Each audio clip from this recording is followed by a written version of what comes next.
I received mentorship from Jonathan O'Halloran for 3 years on a weekly basis. Helped me out massively, overcoming my own social anxiety. And after I'd made a lot of progress in my personal journey, I wanted to help other people out. So I thought I would go to him for business coaching and learn from the cream of the crop when it comes to one-to-one coaching and getting good results for clients. So I worked with Jonathan because he's a guy that I followed for many, many years on YouTube. Really, really honest person, someone that I felt I could trust. And for me, working with Jonathan as a client, that was the best decision of my life. Totally life changing, the results that I got. So it was pretty crazy to learn. I learned yesterday. All right, hi Tarun. I was saying that it's pretty crazy for me to find out the news that that Jonathan took his own life um, just days ago, and I've only actually just started the stream, Taryn. So you joined pretty fast. Um, but yeah, I was saying that for me, when you hear news like that, it's so surreal that um, it doesn't hit you straight away. You're almost in disbelief, shocked, hard to believe that this actually happened.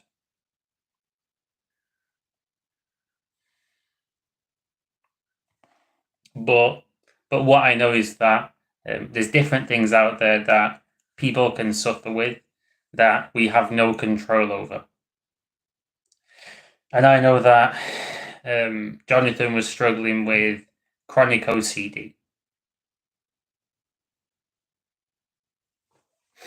Now it's good to have you on the stream.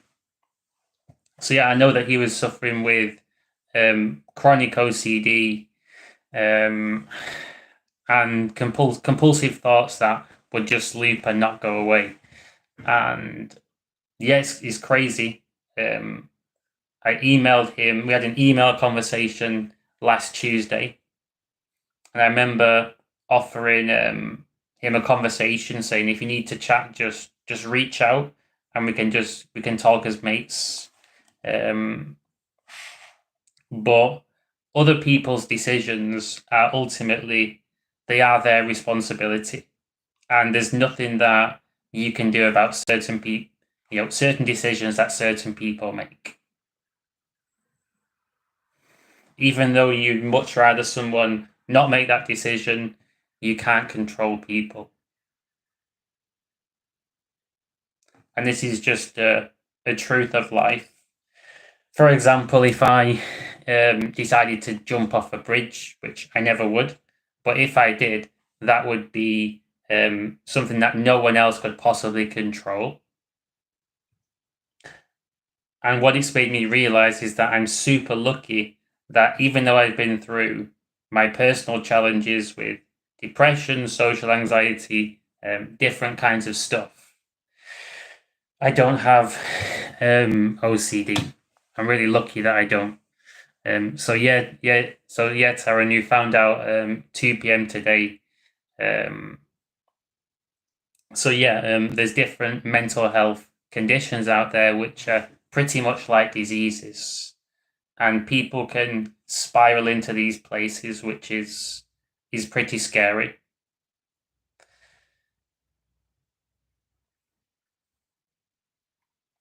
Yeah, and I wouldn't wish and I wouldn't wish life to get that difficult for anybody. Um, I can say what I think and share my perspectives, but it's one of those areas of life, death of other people, suicide. It's a it's such a complicated area. And what I think is that there's certain doors in the mind that you never need to open. I think it can be quite unsafe to open certain doors, certain rabbit holes and avenues of thought which are never helpful. And it's important to protect yourself from that, so you don't spiral into a really, really negative state. This is my perspective, and I think that everybody is entitled to process things like death in their own way.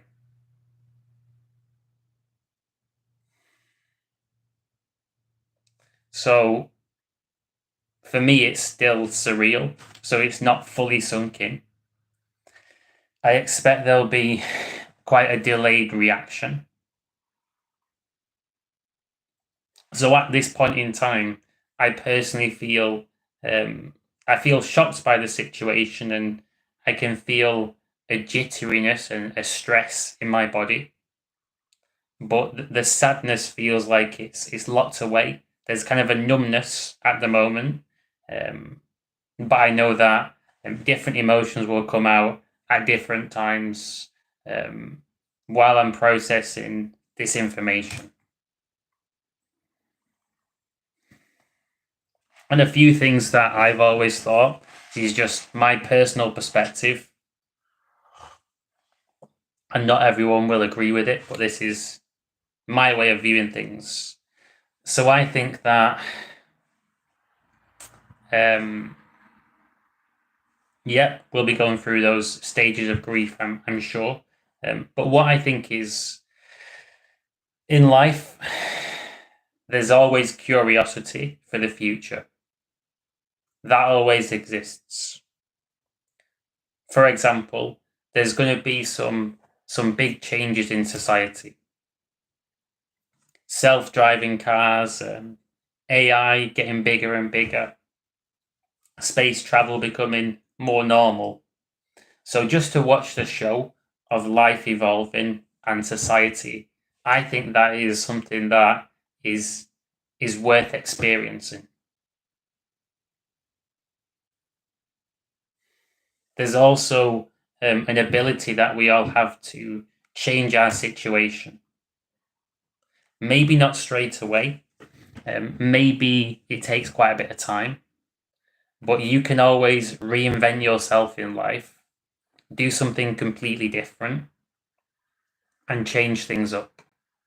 You can write your own story, and you can choose what the next chapter of your life involves.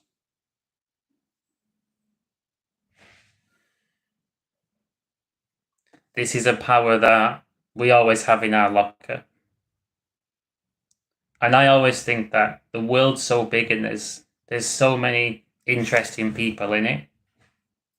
Even if you were struggling, you might only be one quality conversation away from changing your perspective and changing your life situation. It's just about finding the right person, to deliver the right message to you at the current time in your life. I also think that the world is so massive. Almost every single different career sector is a world in itself. And if you wasn't enjoying your current experience of life, trying to jump into a completely new world might be just what you need. Having kids changes lots of people's lives instantly. I always think if someone isn't quite at that stage of life, it's worth just um, sticking through things to experience that and see how that might change things. And something that Jonathan taught me, made me realize, is that we can't always have happiness. It comes and goes, but we can always have connection.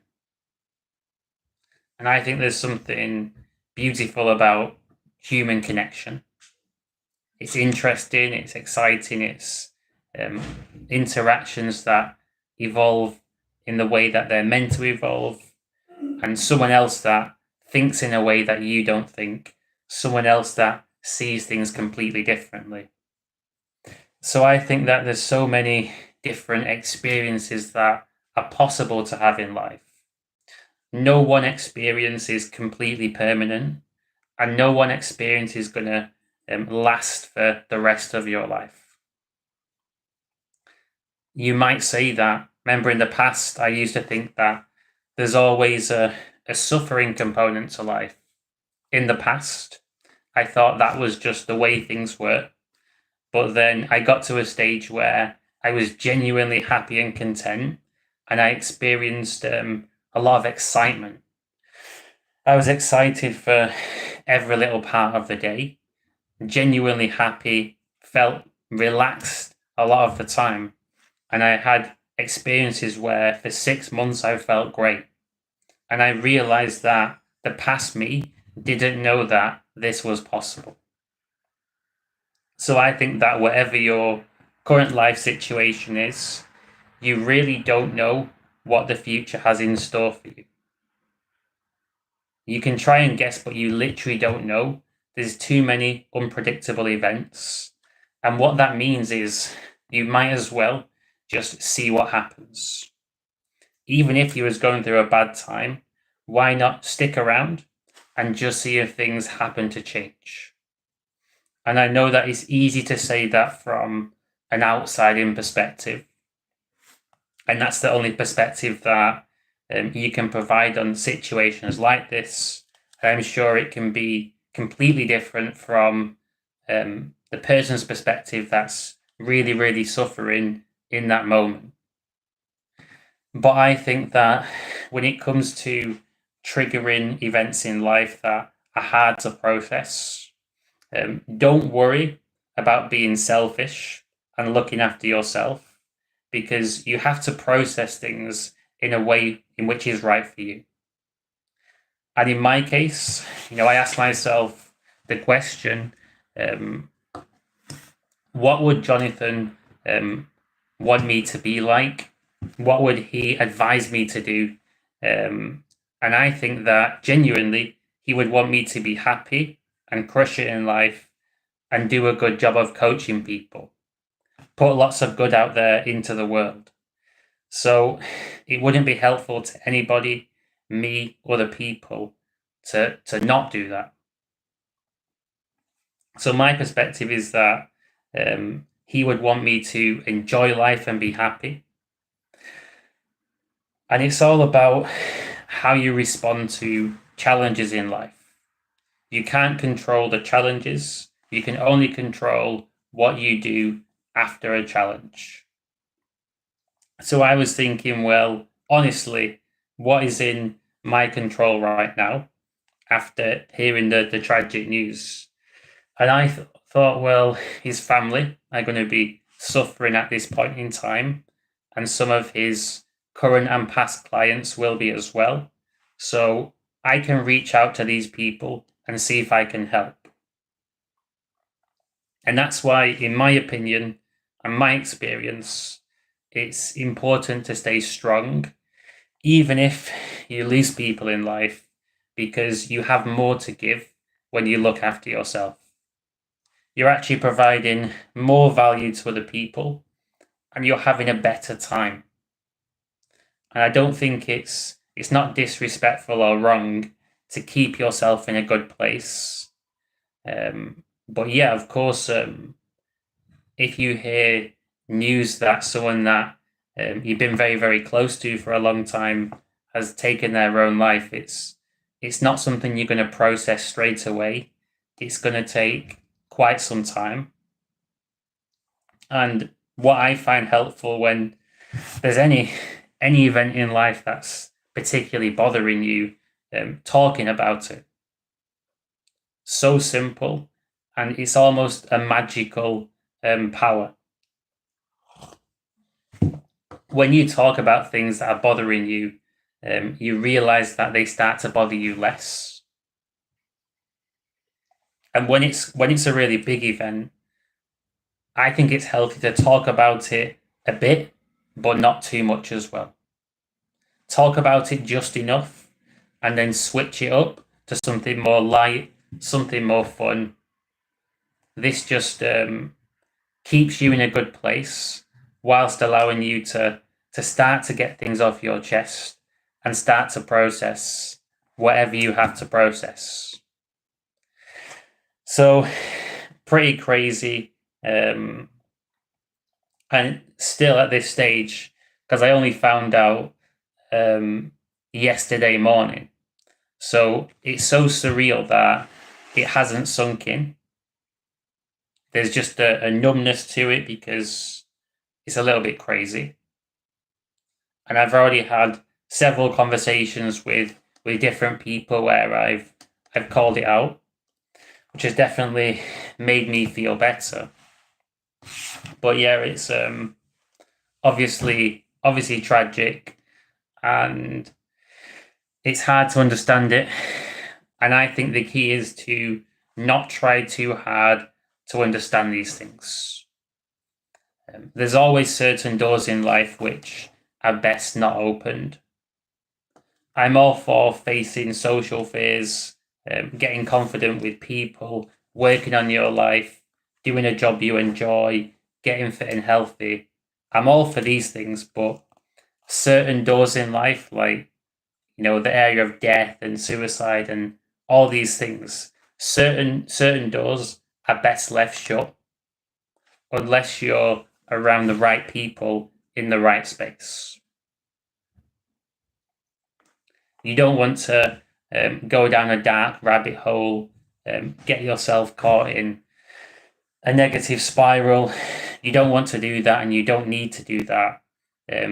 You're entitled to process shocking information in a way in which is healthy for you. And what I'm really grateful for is the fact that I got to receive really, really awesome mentorship from Jonathan. Great guy, stuck to his word all the time, respected him a lot, was super honest, helped me out massively.